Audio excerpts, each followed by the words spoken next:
Hello, आदाब, good morning दोस्तों। Current affair 2021 का मॉडल सेट 6 लेकर हम आपके सामने आ गए हैं। जो 2020 के महत्वपूर्ण करेंट अफेयर्स हैं, जो 2021 में होने वाले सभी प्रतियोगिता परीक्षाओं के लिए बहुत बहुत महत्वपूर्ण हैं। आपको इनको जानना ही पड़ेगा अगर आप सही में परीक्षा की तैयारी कर रहे हैं तो। आइए देखें मॉडल सेट 6 का पहला सवाल।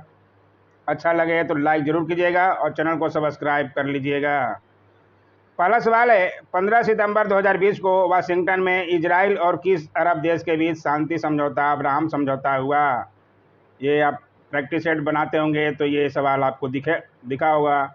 बहुत अच्छा सवाल है। इसका सही जवाब है संयुक्त अरब अमीरात। इसलिए प्रैक्टिस सेट शाम में कराया जाता है दोस्तों। प्रैक्टिस सेट करने वालों को कॉन्फिडेंस आ जाता है एग्ज़ाम देने का। आइए देखें दूसरा सवाल। सितंबर 2020 में किस भारतीय को संयुक्त राष्ट्र संघ ने सतत विकास लक्ष्य 2020 की 17 यंग लीडर्स सूची में शामिल किया गया है? ये बहुत अच्छा सवाल है। इसका सही जवाब है उदित सिंघल। नाम ध्यान रखेंगे आप। सितंबर 2020 में ही हुआ है। आप समझ सकते हैं कितना इम्पोर्टेंट है। आइए देखें अगला सवाल। केंद्रीय बजट 2020-21 में राजकोषीय घाटा अनुमानित है। ऐसे सवाल अधिकतर एग्जाम में देखे गए हैं, खासकर बीपीएससी में। इनको जानना आपके लिए बहुत ज़रूरी है।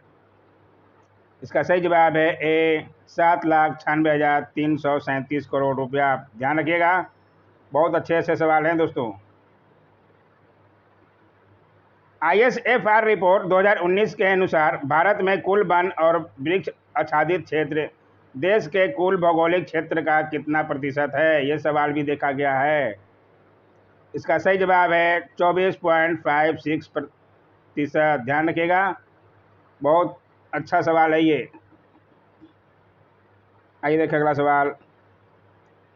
नीति आयोग द्वारा जारी SDG इंडिया इंडेक्स 2019 में भारत का समग्र SDG स्कोर है।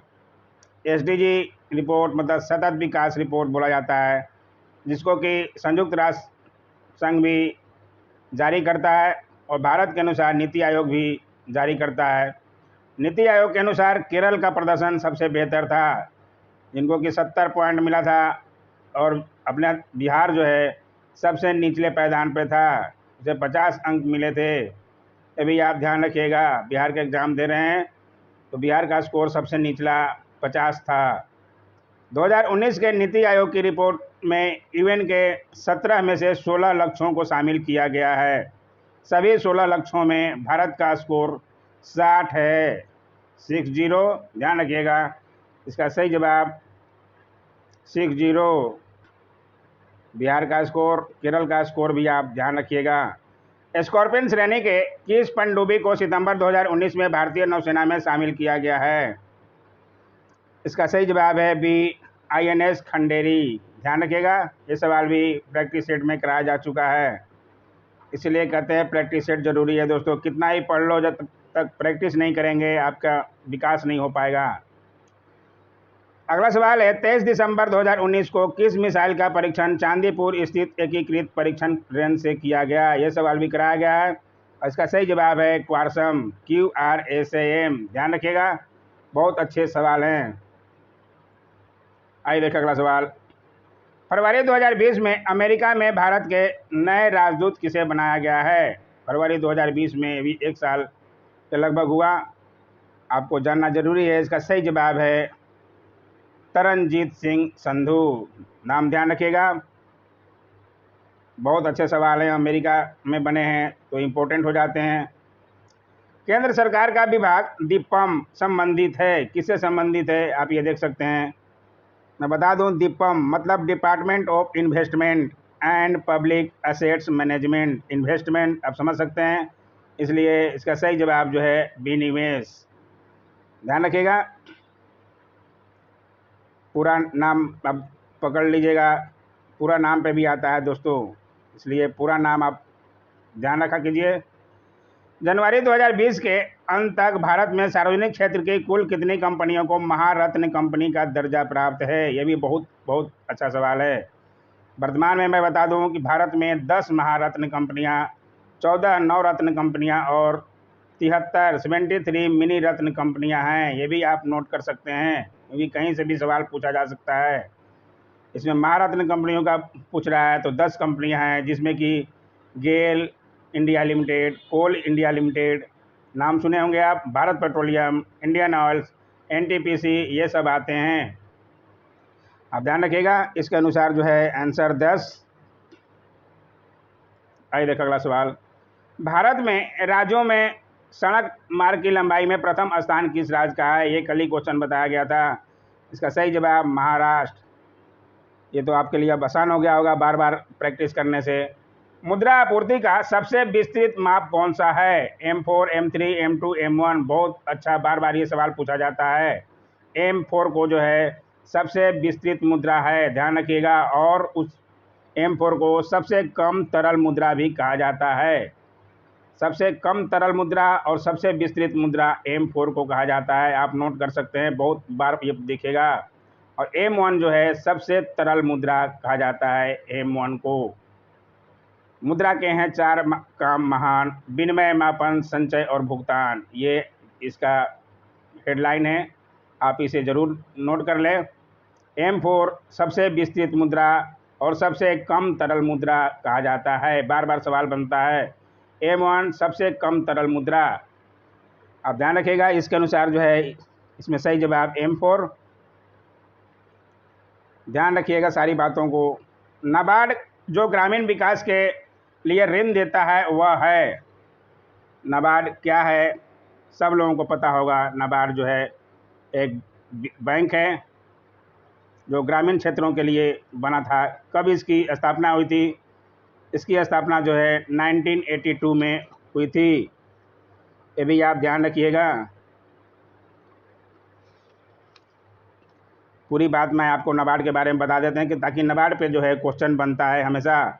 इसका पूरा नाम national bank for agriculture and rural development है। आप नाम से ही पकड़ लीजिएगा कि नाबार्ड का मतलब क्या है। इसकी स्थापना ग्रामीण क्षेत्रों के विकास के लिए की गई थी।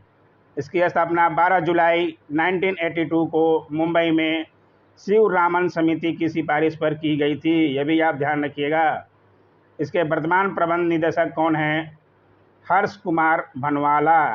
ध्यान रखिएगा, इस पर भी सवाल बन सकता है। यह बैंक ग्रामीण क्षेत्रों के विकास के लिए ऋण उपलब्ध कराता है। सभी सरकारी योजनाओं की निगरानी नाबार्ड बैंक करता है। साथ ही नाबार्ड जो है RBI को क्षेत्रीय ग्रामीण बैंकों को लाइसेंस देने के लिए सिफारिश भी करता है। सारी बात आप पकड़ लीजिएगा तो अच्छे से बनेगा दोस्तों। इसलिए इसका सही जवाब जो है A है। विकास बैंक है ये ग्रामीण क्षेत्रों के लिए। आइए देखें अगला सवाल। फरवरी 2020 में फ्रांस में भारत के नए राजदूत किसे नियुक्त किया गया है? यह भी अच्छा सवाल है। अमेरिका का आपने देख लिया, अभी फ्रांस का देख लीजिए, फ्रांस में कौन बने हैं? इसका सही जवाब है जावेद अशरफ। नाम ध्यान रखिएगा। आइए देखें अगला सवाल। सितंबर 2019 को नीति आयोग द्वारा जारी पहला school education quality index ACQI में किस राज्य का SQI स्कोर सबसे न्यूनतम है? इसका सही जवाब है उत्तर प्रदेश। एजुकेशन में है, बिहार इस बार नहीं है, उत्तर प्रदेश है। आप ध्यान रखिएगा। आइए देखें अगला सवाल। मार्च 2020 में विंग्स इंडिया 2020 किस हवाई अड्डे पर आयोजित किया गया? बहुत अच्छा सवाल है। ये जो है 12 से 15 मार्च 2020 को किया गया था। बेगमपेट हवाई अड्डा हैदराबाद में। ध्यान रखिएगा, इसका सही जवाब है B, हैदराबाद में किया गया था। आप ज़रूर नोट कर लें। इसका थीम भी आप ध्यान रखिएगा, इसका थीम था फ्लाइंग फॉर ऑल। बार बार ये पूछा जाता है। अगला सवाल देखते हैं। मार्च 2019 में भारत के पहले लोकपाल किसे नियुक्त किया गया है? ये सवाल भी सेट में कराया जा चुका है। प्रैक्टिस सेट में बहुत सारे सवाल कराए जा चुके हैं दोस्तों। इसका सही जवाब है B, पिनाकी चंद्र घोष। नाम आप ध्यान रखेंगे, पहला जो भी बनेंगे उसको आपको ध्यान रखना पड़ेगा। A century is not enough किसकी आत्मकथा है? ये सवाल भी कराया जा चुका है। इसका सही जवाब है BCCI अध्यक्ष सौरव गांगुली का। ध्यान रखिएगा। कलेश्वरम लिफ्ट सिंचाई जो विश्व की सबसे बड़ी बहुउद्देशीय सिंचाई परियोजना है, किस राज्य में शुरू की गई है? ये भी बहुत अच्छा सवाल है और ये भी ध्यान रखिएगा, सबसे बड़ी बहुउद्देशीय सिंचाई परियोजना कलेश्वरम लिफ्ट सिंचाई कहाँ शुरू की गई है? इसका सही जवाब है तेलंगाना। ध्यान रखिएगा। आइए देखिए अगला सवाल। यूनेस्को ने वर्ष 2021 के लिए तिब्लिसी शहर को विश्व पुस्तक राजधानी घोषित किया है। तिब्लिसी किस देश की राजधानी है? बताइए, बहुत अच्छा सवाल है। इसका सही जवाब है जॉर्जिया। अब ध्यान रखिएगा, शहर को विश्व पुस्तक राजधानी घोषित किया गया है, इसकी राजधानी भी आपको जानकारी होना चाहिए। भारत में वित्त आयोग के गठन का प्रावधान संविधान के किस अनुच्छेद में है? ये भी अच्छा सवाल है। इसका सही जवाब है बी, अनुच्छेद 280। आप ध्यान रखिएगा, 280 में भारत के वित्त आयोग के गठन का प्रावधान है। वर्ष 2018-19 में भारत का सबसे बड़ा व्यापार साझेदार देश कौन सा रहा? सब लोगों को पता होगा, कितनी बार आ चुका है ये सवाल। संयुक्त राज्य अमेरिका। ध्यान रखिएगा। आइए देखिए अगला सवाल। प्रधानमंत्री जन आरोग्य योजना अधिकृत तौर पर कब प्रारंभ हुई? इसका सही जवाब है सी, 25 सितंबर 2018 को। ध्यान रखिएगा, मेक इन इंडिया, इस सब पे सवाल बनता है दोस्तों, कब लागू हुई। वैश्विक मल्टी डायमेंशन पॉवर्टी इंडेक्स 2020 निम्नलिखित में से किसके द्वारा जारी किया गया है? आप ये ऑप्शन देख सकते हैं। इसका सही जवाब है ए और बी दोनों के द्वारा, यानी कि a Oxford poverty and human development initiative और दूसरा संयुक्त राष्ट्र विकास कार्यक्रम, दोनों के द्वारा जारी किया जाता है वैश्विक मल्टी डायमेंशन पॉवर्टी इंडेक्स। ध्यान रखिएगा, इसका आंसर जो है सी, ए तथा बी संयुक्त रूप से। आइए देखिए आज का लास्ट सवाल। सर्वोच्च न्यायालय ने निम्न में से किस वरिष्ठ अधिवक्ता को न्यायालय की अवमानना का दोषी माना है? इसका सही जवाब प्रशांत भूषण। नाम आप पेपरों में बहुत सुनते होंगे।